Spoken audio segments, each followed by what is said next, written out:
Alors, salam alaikum, j'espère que vous allez bien. C'est Khadija Faraj. Dans la vidéo précédente, on a abordé l'otite moyenne chronique séromuqueuse. Dans cette vidéo, on va aborder l'otite muqueuse, c'est-à-dire l'otite muqueuse à tympan ouvert. D'accord? On va détailler cette pathologie très importante, hyper tolérable en QCM. Et dans la prochaine vidéo, on va parler de l'otite moyenne dangereuse. Si c'est la première fois que vous regardez mes vidéos, n'hésitez pas surtout à s'abonner à la chaîne pour recevoir toutes les vidéos que je poste. Et vous trouverez le lien de mon Instagram et de mon page médicale dans la boîte d'infos. C'est parti! Comme petit rappel, on a déjà dit dans la vidéo précédente qu'il y a trois types d'otite moyenne chronique. Donc on a l'otite moyenne chronique à tympan fermé qu'on appelle aussi séromuqueuse.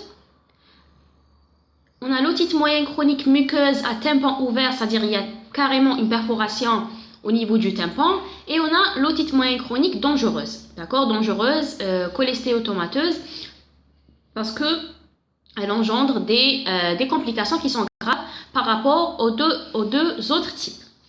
Alors, maintenant on va parler de l'otite muqueuse ouverte. Ouverte, ça veut dire à tympan ouvert, ça veut dire que la membrane tympanique présente une perforation. Alors déjà, otite moyenne chronique, ça veut dire que c'est une inflammation de l'oreille moyenne de durée supérieure à 3 mois. Muqueuse, ça veut dire qu'il y a un liquide qui est non purulent, qui est aseptique au niveau de la cavité, au niveau de la caisse du tympan, au niveau de l'oreille moyenne, d'accord? C'est presque la pathologie précédente, mais cette fois-ci, elle est à tympan ouvert. Ça veut dire qu'il y a une perforation, d'accord? Il y a une perforation au niveau de la membrane tympanique. Donc c'est la forme la plus caractéristique, constitue une inflammation chronique de la muqueuse de l'oreille moyenne, et bien sûr, il existe une autorée, logiquement. Imaginez-vous qu'il y a un liquide au niveau de l'oreille moyenne, il y a cette perforation, automatiquement le liquide va s'échapper à travers cette perforation et on a le premier signe clinique au premier plan, c'est l'autorée, c'est-à-dire l'écoulement d'un liquide par l'oreille, d'accord? C'est l'autorée. Contrairement à la pathologie précédente où on a l'hypoacousie au premier plan. C'est-à-dire la surdité de transmission.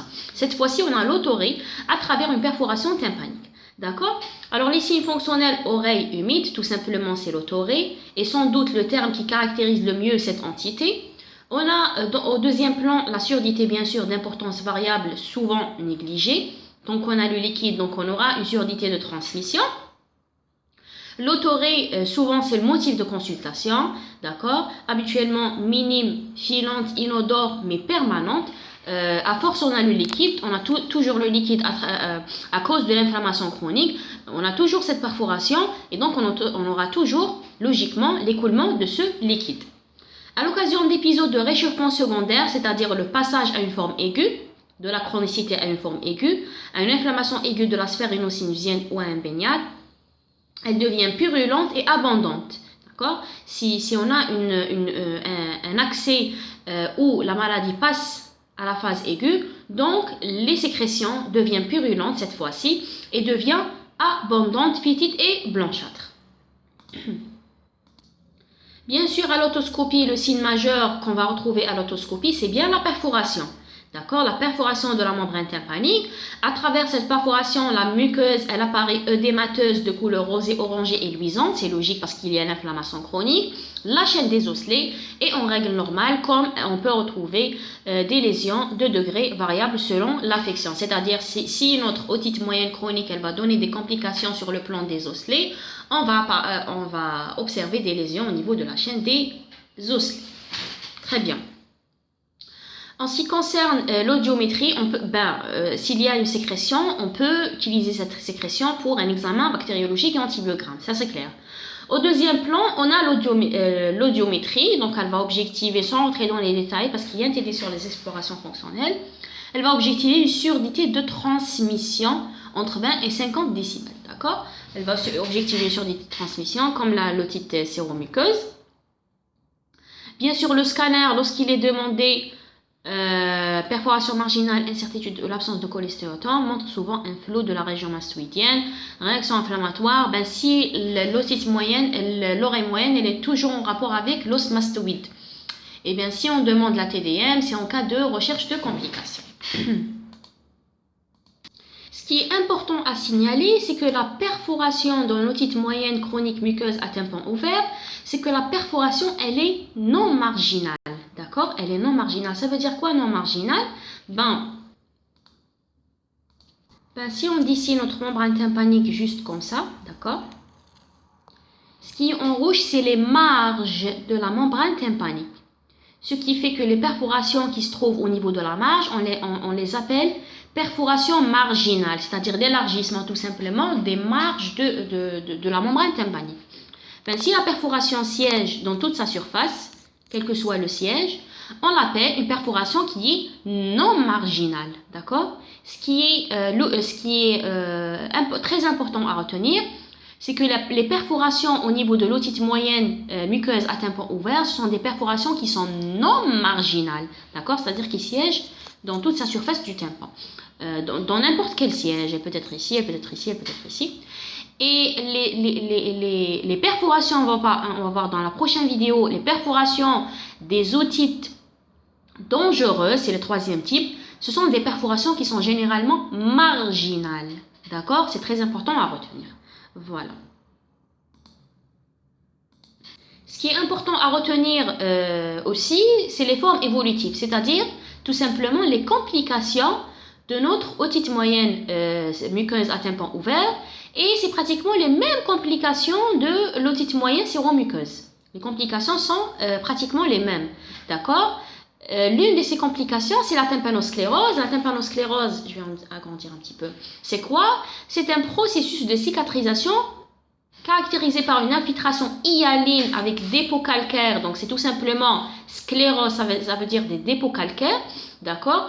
Qui touchent le tissu conjonctif, soit de la chaîne des osselets, soit la membrane tympanique, d'accord? Une remarque qui est très importante, c'est que la membrane tympanique, elle est composée de la pars flaccida et de la pars tensa, d'accord? Pars flaccida et pars tensa, tout ça c'est la pars tensa. La pars flaccida, elle ne contient pas de tissu conjonctif. Ce qui est important à retenir, c'est que la pars flaccida, d'accord? Sharpenelle, d'accord? C'est la pars flaccida, ce sont des synonymes. Elle n'est pas concernée par ce processus parce que tout simplement, elle ne contient pas un tissu conjonctif. D'accord? Un tissu conjonctif sous-muqueux. D'accord? Donc là, les dépôts calcaires peuvent toucher la membrane tympanique ou peut toucher la chaîne des osselets. À l'otoscopie, on va observer un tympan qui est incrusté de plaques calcaires blanc jaunâtres. Une perforation est fréquente, habituellement non marginale. Donc habituellement qu'on voit ici non marginale. D'accord? La chaîne des osselets, à cause de ce processus calcaire, peut présenter, regardez le mot, c'est le blocage ou l'interruption de la chaîne des osselets. C'est-à-dire, il y aura un blocage de leur mouvement et non pas la lise. D'accord? C'est pour ça que on dit que les otites muqueuses à tympan ouvert et à tympan fermé sont des otites qui sont simples, c'est-à-dire qu'ils ne provoquent pas de lise. On va voir dans la prochaine vidéo l'otite dangereuse, elle provoque une lise carrément de l'os. D'accord? C'est pour ça elle est dangereuse grâce à ces complications qui sont graves. Et même provoquer des complications intracrâniennes. Et donc, cette fois-ci, cette pathologie, c'est qui est la tympanosclérose, c'est l'une des complications de l'otite simple, elle provoque seulement le blocage, c'est-à-dire le blocage des mouvements, non pas la lise de la chaîne des osselets en général. Et donc, le blocage, et tout blocage, ça veut dire une surdité de transmission. Ça veut dire que les vibrations sonores ne vont pas aller vers l'oreille interne, et donc c'est une surdité de transmission, ce qui explique notre surdité de transmission comme l'un des signes de la tympanosclérose, et en principe c'est un état qui est stable, remarqué, ou très lentement évolutif. Bien sûr, l'évolution de notre otite muqueuse à tympan ouvert, donc non traitée, l'évolution chronique particulièrement désespérante. Pourquoi? Parce qu'il y a des épisodes où la maladie passe à l'aigu, d'accord? Donc c'est des épisodes de réchauffement. Donc on tombe dans l'otite moyenne aiguë et des épisodes de surinfection se succèdent la surdité de transmission va s'aggraver lentement, d'accord, puisque des complications vont apparaître. Donc la surdité, à force de l'évolution de la maladie sans traitement, elle va s'aggraver lentement et éventuellement elle va se manifester par une labyrinthisation, c'est-à-dire quoi? C'est-à-dire passage de l'inflammation et de l'infection vers l'oreille interne, qu'on appelle labyrinthite, d'accord? Et toute vertige, retenez ça très bien, toute vertige qui apparaît au cours de l'évolution d'une pathologie de l'oreille moyenne indique qu'il y a une complication au niveau de l'oreille interne. D'accord? Parce que l'oreille moyenne, la pathologie au niveau de l'oreille moyenne ne provoquera jamais un vertige. Toute vertige qui marque l'évolution d'une otite, que ce soit aiguë, que ce soit chronique, signe dans la majorité des cas la présence d'une labyrinthite qui est un état grave et l'intervention doit être rapide, d'accord? Très bien. Dans la forme particulière grave, 3 événements. Donc là, on peut passer vers la mastoïdite. C'est le passage de l'inflammation vers l'os mastoïde puisqu'il y a une relation étroite entre l'oreille moyenne et l'os mastoïde. La deuxième complication qui va apparaître, c'est-à-dire c'est que à force de cette inflammation qui est chronique, la muqueuse qui est de type pseudo-respiratoire de l'oreille moyenne va se transformer, qu'on appelle la métaplasie épidermoïde. Ça veut dire elle va se transformer en épithélium qui est cutané stratifié. D'accord? C'est l'une des complications. Donc, au plan histologique, le revêtement cylindrique respiratoire va être remplacé par un revêtement qui est cutané, qui est stratifié. Et bien sûr, cela traduit une souffrance prolongée de la muqueuse. Elle est susceptible de régresser sous traitement médical prolongé lorsque ce dernier parvient à assécher la muqueuse de la caisse. Toujours, on dit que le but dans les otites chroniques, surtout muqueuse à tympon ouvert et à tympon fermé, c'est de faire assécher l'oreille. D'accord? C'est ça le but principal du traitement. Dans de rares cas, on peut avoir d'autres complications, notamment la paralysie faciale périphérique. Donc le nerf facial, retenez ça très bien, donc il passe à travers l'oreille moyenne. Donc toute pathologie, il passe à proximité de l'oreille moyenne, et toute pathologie au niveau de l'oreille moyenne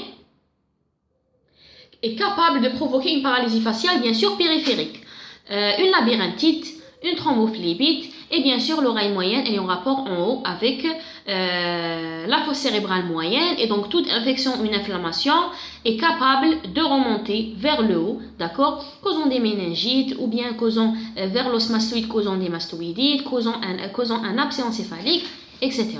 L'évolution sous traitement, l'otite moyenne chronique peut évoluer vers la guérison ou sans séquelles, oreille ouverte, c'est avec ou sans séquelles. Donc c'est l'oreille ouverte, c'est-à-dire qu'il y a toujours cette perforation, mais au contraire elle est sèche sous traitement.